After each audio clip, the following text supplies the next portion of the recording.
Yo, what's going on, everyone? Brian and Jim here with Drink a Beer and Play a Game. Today, we're checking out Superman, the Man of Steel for the Xbox. Released in 2002, this was developed by Circus Freak and published by Atari. This is an Xbox exclusive. This is yet another game that kind of starts to feel like a Superman game, so let's just get right into it. Before you guys see our score for the graphics, I just want to say one thing. Make sure you calm your tits. Remember, this is the original Xbox, and although it's not perfect, consider the sheer amount of maps or levels, whatever you want to call them, how many different type of units there are, and how well the frame rate holds up while you're flying. Sure, the game does not look perfect, but it at least has enough variety and detail to attention that we can respect. Now, one area where the graphics really fall down is, look at these cutscenes. Oh! I mean, what the fuck? How is it you have a game that looks so much better in your cutscenes? And hey, if you want to check out how some of the models look in this game, look at this. You can see each one uniquely by itself. So like I said, some of them are fairly generic, but at least they put the extra detail into it. So with all that being said, we both gave it 7s. It's definitely not perfect, but in our eyes, it's well above average. I'm only going to add one beer, just because, what the fuck are you doing with these cutscenes? Alright, the sound. The music I'd say is pretty decent for this game. It's, again, kind of background noisy, but at least some parts get you a little more into the action than other games we reviewed. And then the voice acting. Alright, I'm not gonna say it's cheesy, but you be the judge. Sleep. Me tired. Bizarro clones am pretty. Yeah, you see what I mean. So yeah, the performances themselves, they're not bad, but they could be a lot better. And same with the sound, same with everything else. So it's kind of the whole package. It's not bad, but it could be better. So Brian gave it a 6, I gave it a 5. And as far as beer goes, I'll add 2 beers just for the entertainment you get from that voice acting. Hello. God damn it! The control is actually getting to an acceptable level in these Superman games. Remember all the things I said in the Shadow of Apocalypse video? That game felt really stiff. And don't get me wrong, this game isn't perfect once again, but the flying felt much more fluid. The locking onto enemies, the ability to lock onto your objectives, and when you get close to the point where you need to put them down or release them, it kind of automatically goes into animation and takes care of it for you, which made everything feel much easier in our opinion. There are still some issues with when you lock onto enemies. The strafing and the way you maneuver Superman feels a little goofy. It's not intuitive once again, but after going through this goddamn game and beating it, I can tell you, you get used to it, especially if you have a few beers in you. We both gave it 7s, clearly above average, just definitely not perfect.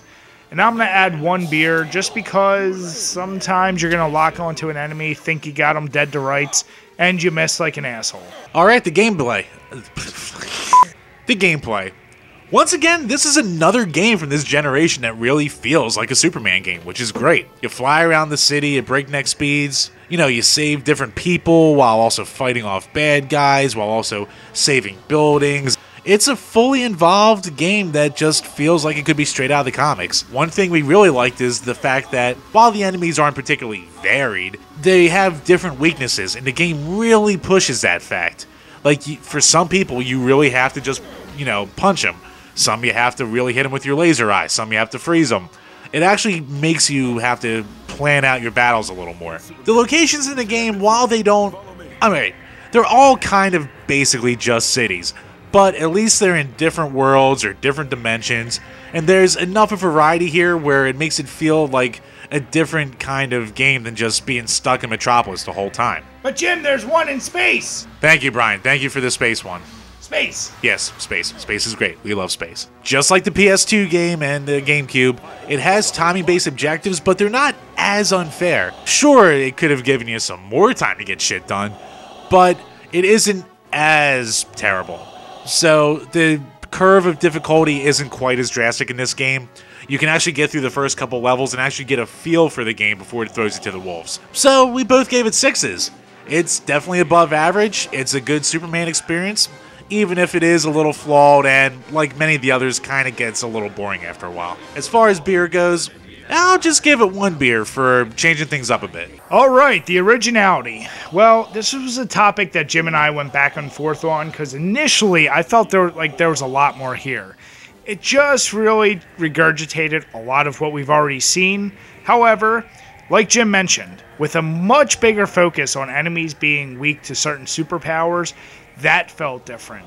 The mechanic of strafing and locking onto your flying opponents, it felt different enough from the PS2 experience, I'll say. With different locations like the Phantom Zone, space, things that we haven't seen in a Superman game before, that felt original.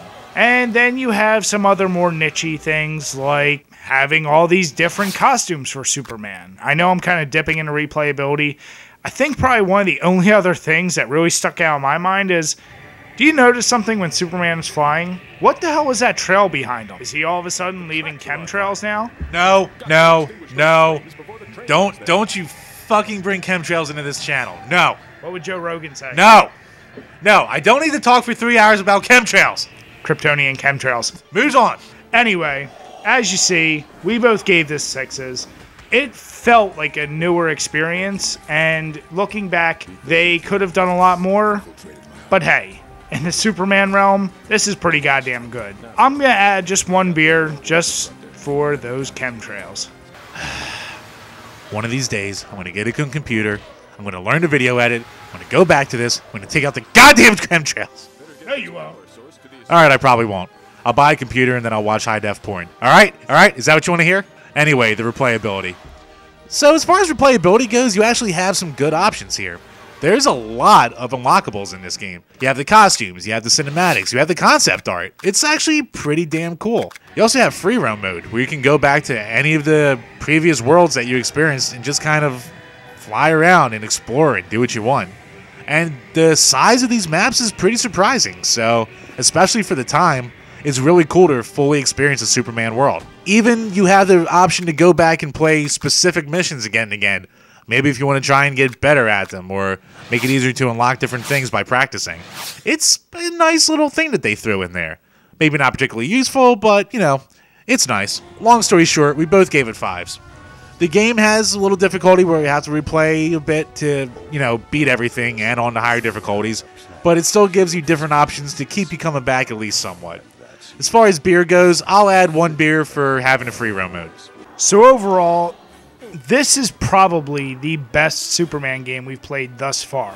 I know that's a big statement, but in the realm of other video games, it's still not great. Listen, you do feel like Superman. You have his powers, you're flying around, you're doing different objectives. You have all this extra content, so there are things to enjoy about this game. It's a shame that when the Xbox came out, I kind of just stuck with PS2, because this is a game I actually probably would have enjoyed back in the day. And hey, here's a little fun fact. If the game does get too tough, this game has cheat codes. Do you guys remember cheat codes? Oh boy! You can easily have a good time with this game. I know when I got it with all these other goddamn Superman games, I probably paid slightly too much for it, but I don't regret it in the least bit, because it's not bad.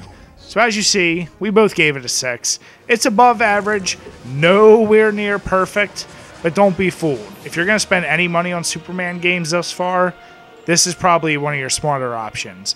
So when we combined all of our scores together, guess what? It's a 6.1, so it's right where me and Jim feel it should be. Had they made some of the gameplay elements a little less repetitive, it probably would have gotten higher. But hey, kudos to a Superman game that was worth playing.